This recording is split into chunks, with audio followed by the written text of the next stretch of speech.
नमस्कार, मैं हूं Jully Tiwari. Daily news में आप सभी का स्वागत है। तो चलिए नजर डालते हैं आज के कुछ मुख्य समाचारों पर। यह इवेंट जीवी सरकार है जिसे सिर्फ छत्रपति शिवाजी महाराज के नाम का इस्तेमाल करना आता है। जयंत पाटिल और सुप्रिया सुले का आक्रोश। मालवड़ के राजकोट तट पर छत्रपति शिवाजी महाराज की भव्य प्रतिमा के गिरने की खबर से पूरे राज्य में सनसनी फैल गई है। इस घटना से सभी शिव भक्तों में गहरा आक्रोश है। राष्ट्रवादी कांग्रेस पार्टी के प्रदेशाध्यक्ष जयंत पाटिल और सांसद सुप्रिया सुले ने इस पर तीखी प्रतिक्रिया दी है। जयंत पाटिल ने कहा कि छत्रपति शिवाजी महाराज की प्रतिमा बनाते समय कोई सावधानी नहीं बरती गई। सत्ताधारियों का एकमात्र उद्देश्य प्रधानमंत्री से प्रतिमा का अनावरण कराना था। इस कारण निर्माण कार्य की गुणवत्ता और मानकों की पूरी तरह अनदेखी की गई। यह इवेंट जीवी सरकार है जिसे काम के दर्जे से कोई लेना देना नहीं है। इन्हें तो सिर्फ कमीशन लेना और ठेके बांटना आता है। इसी निष्ठा के साथ यह सरकार काम कर रही है, ऐसा तीखा आरोप जयंत पाटिल ने लगाया। सुप्रिया सुले ने भी सरकार पर निशाना साधते हुए कहा कि छत्रपति शिवाजी महाराज का अपमान किसी भी हालत में बर्दाश्त नहीं किया जाएगा। उन्होंने कहा कि इस सरकार ने शिवाजी महाराज के नाम का इस्तेमाल किया, लेकिन उनके आदर्शों और विचारों का सम्मान नहीं किया। सूले ने मांग की कि इस घटना की उच्च स्तरीय जांच होनी चाहिए और दोषियों के खिलाफ सख्त कार्रवाई की जानी चाहिए। सरकार की कार्यप्रणाली पर सवाल उठाते हुए जयंत पाटिल ने कहा कि पूरे राज्य में चल रहे सड़क निर्माण कार्य भी घटिया गुणवत्ता के हैं। उन्होंने आरोप लगाया कि शिवाजी महाराज की प्रतिमा के निर्माण में भी बड़ा घोटाला हुआ है, जिसके कारण प्रतिमा वहां की भौगोलिक परिस्थितियों में टिक नहीं पाई। सुप्रिया सुले और जयंत पाटिल ने इस घटना के लिए पूरी तरह से महाराष्ट्र सरकार को जिम्मेदार ठहराया और कहा कि यह सरकार सिर्फ छत्रपति शिवाजी महाराज के नाम का इस्तेमाल करती है, लेकिन उनके आदर्शों और विचारों का सम्मान करना इस सरकार की प्राथमिकता नहीं है। दोनों नेताओं ने इस घटना की कड़े शब्दों में निंदा की। अत्यंत गंभीर आहे। महाराजांचा पुतळा बसवताना या सरकारने काळजी घेतली नाही। सरकार त्याला जबाबदार आहे।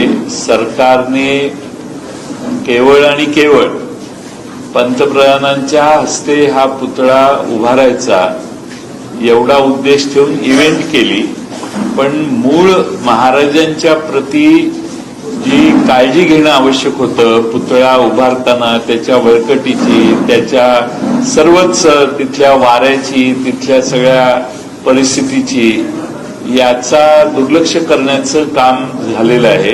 मी नेहमी म्हणतो की हे सरकार इव्हेंट सरकार आहे, यांना कामाच्या दर्जाविषयी देणं घेणं नाही।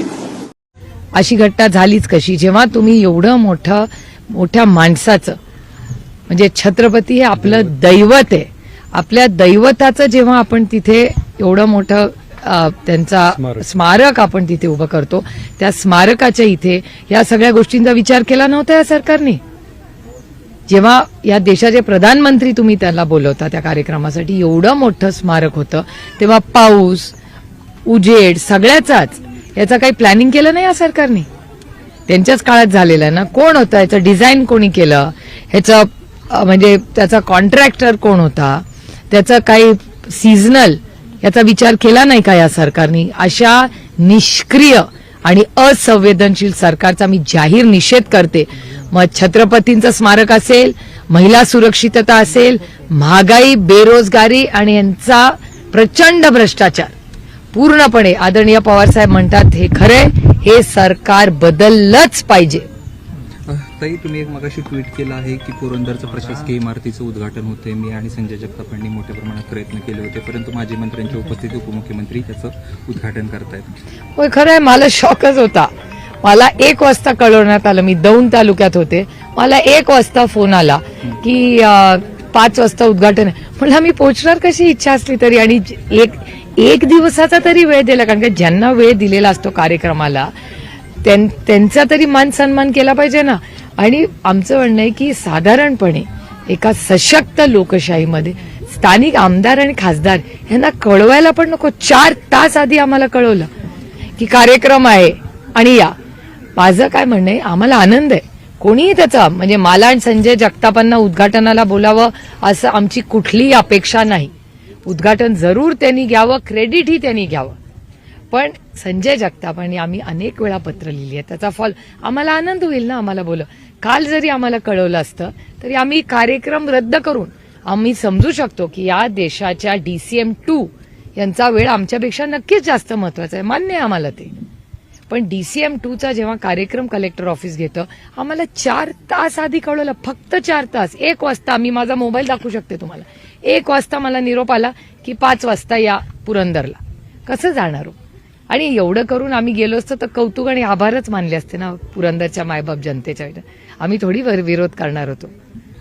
डावललं जाते असं म्हटलं जाते. शक्यता नाकारता येत नाही. याचं कारण DPDC मध्ये तुम्ही बघता, अमोलदादांनी जेवढा निधी आजपर्यंत मागितलाय त्याला काट बसली, कॅन्सल.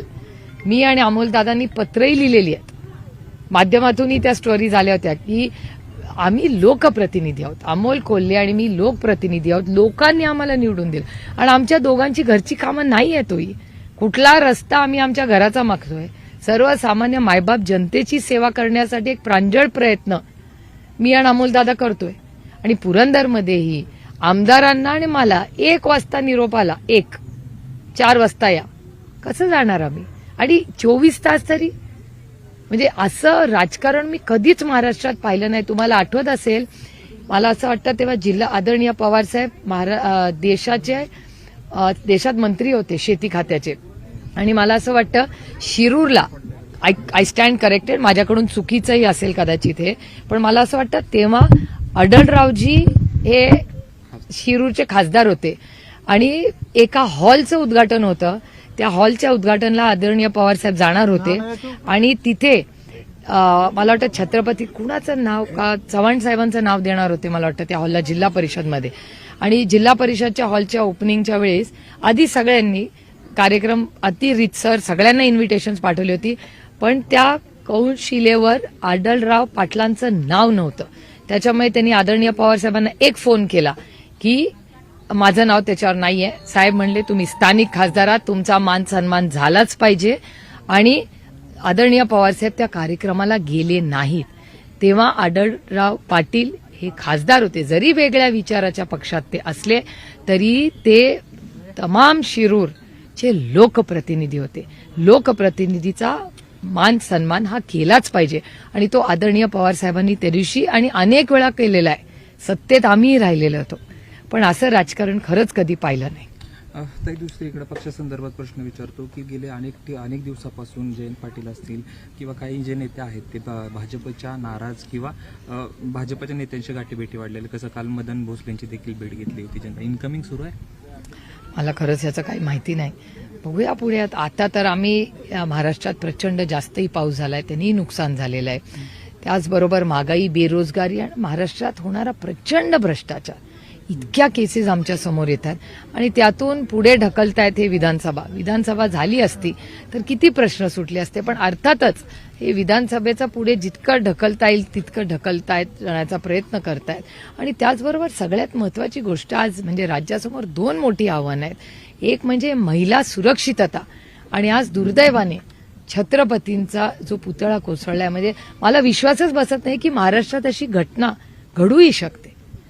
त्यामुळे हे 2 अतिशय मोठे प्रश्न राज्यासमोर आहेत. सरकार करतंय काय? म्हणजे आज मला किती पालक, मी शाळेतही गेले होते डोरलेवाडीला, तिथेही मला काही पालक आणि शिक्षक भेटले की ताई अस्वस्थता आहे. मध्ये दौंडला मी परवाच्या दिवशी गेले होते, तिथेही पालक मला सांगत होते की अस्वस्थता आहे. लोक म्हणतायत की आम्हाला 1500 रुपये नको, आम्ही 2000 रुपये देतो, पण आमच्या लेकी सुरक्षित ठेवा. अशी भावना सातत्याने समाजात दिसते. त्यामुळे महिला सुरक्षितता, आणि त्यातून काल तर भयानक घटना पुण्यात कोयता गँगबद्दल मी सातत्याने बोलते. आता ती कोयता गँग ही पोलिसावर म्हणजे कोयता चालवते.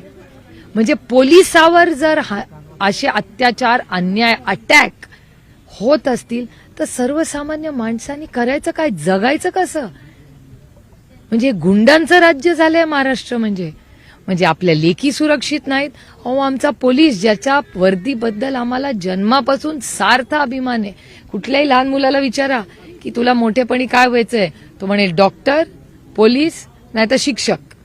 एवढा अभिमान आहे आम्हाला आमच्या पोलिसांचा. आणि त्या पोलिसावर अशी कोयता गँग कोयता चालवते. मग राज्याचे गृहमंत्री करतायत काय? हाच पण प्रश्न आहे ना. त्यांनी नैतिकता दाखवावी आणि राजीनामा दिला पाहिजे. ना मुली सुरक्षित आहेत ना पोलीस सुरक्षित आहेत. कशाची तरी जबाबदारी घ्या हो.